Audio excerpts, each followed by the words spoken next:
బాగుపడలేవు.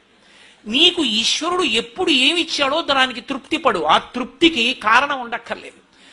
ఆకలి సరిగ్గా లేదని 1000 రూపాయల మందులు వేసుకుని ఏడుస్తున్న వాళ్ళు కోట్ల మంది ఉన్నారు. వేల పట్టున ఆకలేస్తోంది, సంతోషించు. దాహం వేస్తే మంచినీళ్లు లోపలికి వెళ్ళక మధ్యలో కన్నం పెట్టి గొట్టం పెడితే ముక్కులోంచి పోసుకుంటున్న వాళ్ళు ఉన్నారు.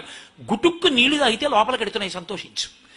రాత్రి తిని పడుకుంటే పొద్దుడికి కడుపులో పోట్లు వచ్చి జీర్ణం అవ్వక ఏడుస్తున్న వాళ్ళు 1,00,000 మంది ఉన్నారు. తిన్నది గుండ్రాయి అయినా సరే తెల్లారేటప్పటికి జీర్ణం అయిపోతోంది, సంతోషించు. పడుకుంటే నిద్ర పట్టక చారుడు మాత్రలు వేసుకు పడుకుంటున్న వాళ్ళు ఉన్నారు. తలగడా మీద చెయ్యెట్టుకుని ఇలా పడుకుంటే నిద్ర పడుతోంది.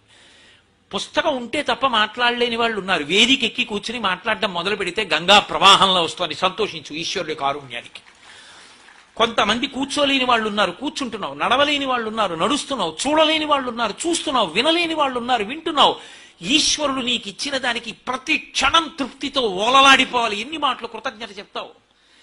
అది మానేసి ఎప్పుడు ఏదో పోయిందాన్ని తలుచుకుని ఏడవడం కాదు, వచ్చేదాన్ని ఊహించుకుని అలా జరిగితే బాగుండని కనుబొమలు ఎగరేయడం కాదు. ఇప్పుడు ఇక్కడ నీకు ఈశ్వరుడు వర్తమానంలో ఏమిచ్చాడో దానితో తృప్తిగా ఉండడం అలవాటైతే వాణ్ణి మించిన భాగ్యవంతుడు లేడు. అదే ధర్మం.